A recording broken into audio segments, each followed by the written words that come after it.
Polypede Works here, come to you once again with One Piece chapter 1171 entitled Ragnir. Boy, he got his own chapter, didn't he? Okay, so the scene takes us back to Orc's castle after the death of King Harold. And the party of Loki, Jarl, Gaban, and Shanks are just sitting around recovering after the deed has been done. And Gaban says how wild Harold's power actually was, and Jarl is relieved that Loki was here to eat the fruit of Elbaf, because if Harold had eaten it, he would have turned into an unstoppable force. What is so interesting here is that I thought Harold actually made Jarl a lot worse by stabbing him through the head, but he seems to be pretty lucid throughout this entire chapter, and we'll go into detail a little more about that. But then Shanks is just reflecting upon his time with Harold and his time with his own father, Figlin Garling, and he is feeling the raptures of his own circumstances of birth and clenches his arm tightly. Gaban takes to the young boy and consoles him, saying that that's a bad habit. You should never resent the circumstances of your birth. Which makes me think, I wonder if Gaban has a troubled past too. Is he a prince like Sanji, perhaps? Because that would really start to line up the parallels and make it very fitting that he's able to give this advice to Shanks because he's been down the same road before. But we'll probably see in the future. However, Shanks just feels terrible about how Harold went out because he was a pure soul who wanted the best for his country. And Gaban tells him, Shanks, listen, you're here for a reason. Everyone's life has some meaning to it. You just gotta hold on. So I wonder if Shanks' meaning has already been fulfilled, or is there more left to his story? It really makes you think. But yeah, we come to Loki just lamenting over the deed that he has just done. And he says, is this what happens when you love your country too much? Man. Oof. And Loki, in respect to his father, puts his cape over the battered corpse of King Harold. And Loki's just bawling out saying this sucks. Yeah, it sucks, bruh. Goodness gracious. And it's a bloody scene. The whole corpse is just stained with blood. There's blood everywhere. Goodness gracious. Yeah, Loki did a number on his dad. What is that fruit? I still say he has the Nidhogg fruit, but we'll talk about that a little later.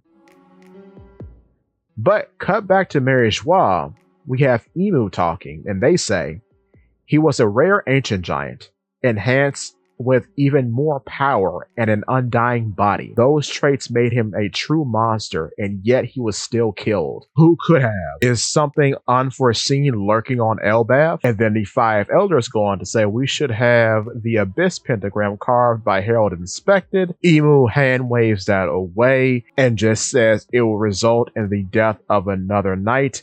Every covenant comes with a price to be paid, even for Mu. So Emu's powers come to a point where they can be a detriment to themselves. That's interesting. That's interesting. So I guess in the same way, like how Big Mom can feast upon her own soul for different effects, maybe that's in the same ballpark, seeing as how mythical Zoans, which I believe Emu to be, have very similar powers to those of Paramecia's. So perhaps that's a thing, because I imagine there are many, many covenants that Emu can pull off. We've just seen a few of them. They go on to say, he had no qualms about lowering his head to appease humans. All he sought was communion with other nations and peoples.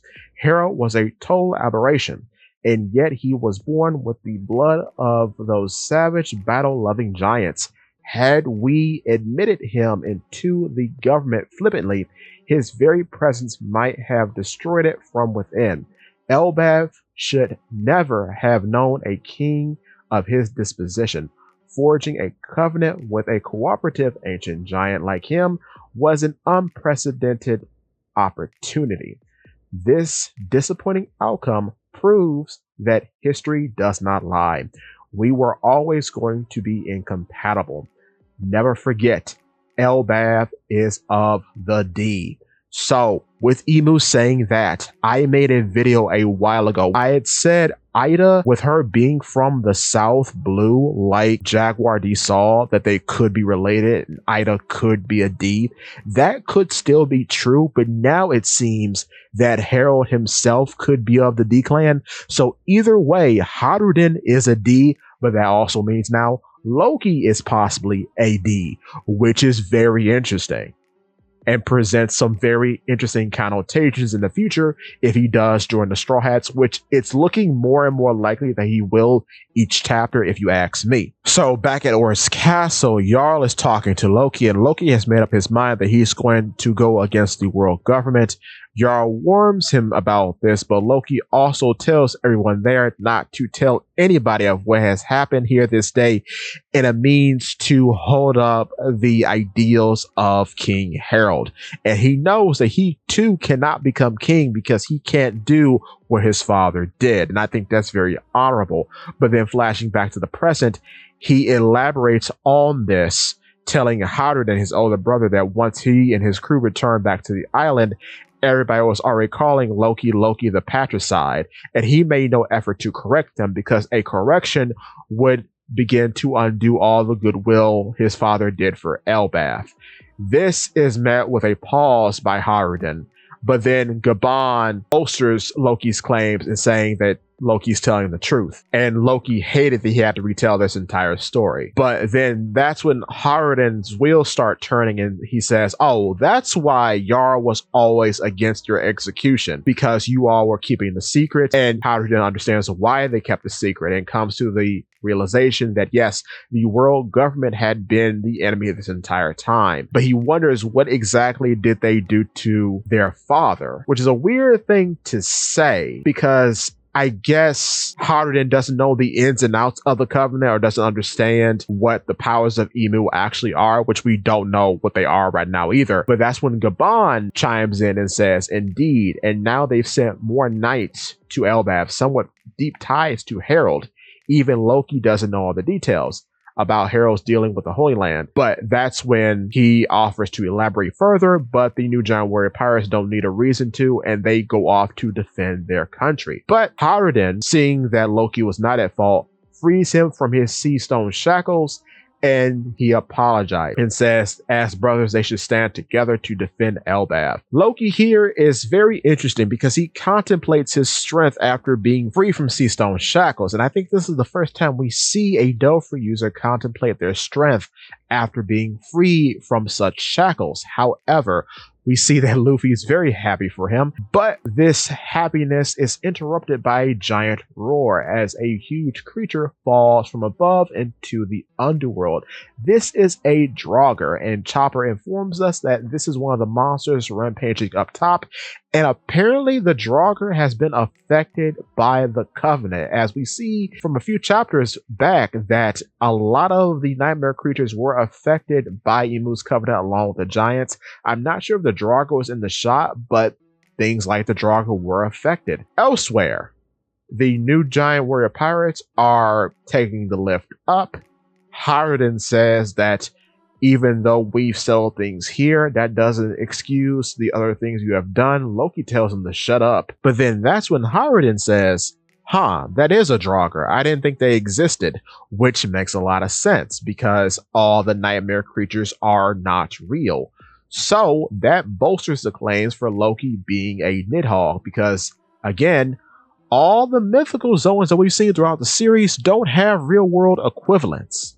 They don't exist, which is why they're so powerful, because they are imagination brought to life, even Nika.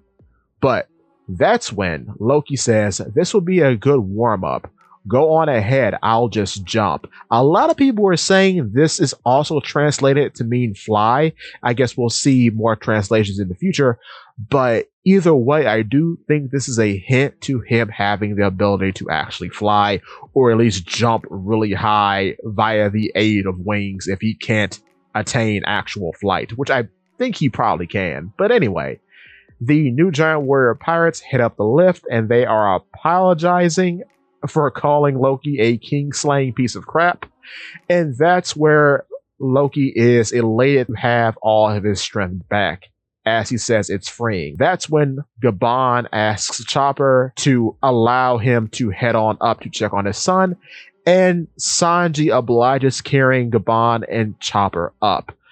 But Gabon is confused because he thought Zoro and Sanji were going to stay behind with Luffy. And Loki, flashing back to him, is surprised that Luffy's still here. And Luffy laughs and says he's dying to see Loki fight. And that's when Loki revs up and he's ready to go. And he says, all right, let's show him your power, Ragnir. Ragnir gives a squeak. The Draugr is ready, but that is when we see. That is when we see him, boys. Boys, I was right again. Ragnir is enveloped with an icy mist, and Loki stripes, yelling, Niflheim, which freezes the Draugr instant. Now, we have some talking to do, but first I must say, if you are liking the video so far, please consider to use your own hammer to hit that like button, hit that subscribe button, and hit that bell so you never miss a Poly P Works video. On top of that, please hit the hype button. It really helps out a lot somehow. So here is the thing, okay? A while ago, I said that Ragnir most likely is a mythical Zoan. This right here proves it, and this is why the chapter is named after Ragnir, because Ragnir has to be a mythical Zoan. Because now we know, based on Loki being shackled in Sea Stone for the majority of our time in Elbaf thus far, anytime that lightning is conjured, that's because of Ragnir. This has nothing to do with Loki's devil fruit abilities. So no, Ragnir did not eat a normal squirrel Zoan. Like I said in quite a few videos now, he has most likely eaten a mythical squirrel Zoan. That's most likely the squirrel fruit mythical model Ratatasker or something of the sort. Now, Niflheim in Norse mythology was primarily a realm of primordial ice and cold, which is why this is a cryokinetic attack. And it literally translates to world of mist or home of mist, which makes a lot of sense because Ragnir does conjure mist around itself before it instantly freezes the Draugr. So again, this is an ability of Ragnir. This is not an ability of Loki. So this is another coin in the bucket for Ragnir being a mythical Zoan. With that being said, too, I do think when we see Loki's ability, that's going to come hand in hand with him taking off his blindfold and showing everyone his eyes as he transforms. I think those two reveals are going to go together in lockstep. And then we're going to see if there's any sort of, I guess, paired ability when using this supposed dragon fruit mythical model Nidhogg with this mythical squirrel fruit. We'll see if that has any sort of correlation with one another. I still believe in my shrinking idea because, like with Remo Shifu Killingham, Kirins don't make dream manifestations, all right? So Loki's abilities can be literally whatever Oda wants them to be. They don't really have to be completely representative of what a Nidhogg does in Norse mythology. And we're seeing that here with this Ratatasker fruit, supposedly, because now Ragnir has both conjured lightning and mist that instantly freezes things upon touch. So all I'm saying is that things are up in the air and things can be left up to interpretation based on how Oda wants them for the story. They don't have to be slaves to the origins of where they come from. With that being said, too, I really do want Loki to join the crew now because I think it would be super funny to have him with Ragnir form a bit of a ice trio with him, Brook, and Yamato. I think that'd be funny. Also, it's not lost on me that the Draugr was called a giant version of Brook earlier on in the arc, and now it's being frozen, which is funny because Brook has ice power, so that's kind of ironic. But yeah, I do want there to be an ice trio between Loki, Yamato, and Brook. I think that'd be pretty cool. Seeing as how half the crew have some sort of pyrokinetic ability at their disposal. Luffy has the Hawk series. Sanji can just combust. Usopp has always had fire-based artillery in his arsenal. Frankie can literally breathe fire, so you can have a few ice guys on the team. And really, ice powers are a big rarity in One Piece, as outside of Kuzan, the only other person who has any ice-themed ability, I guess you could say, is Lindbergh of the Revolutionary Army, because he has an ice gun.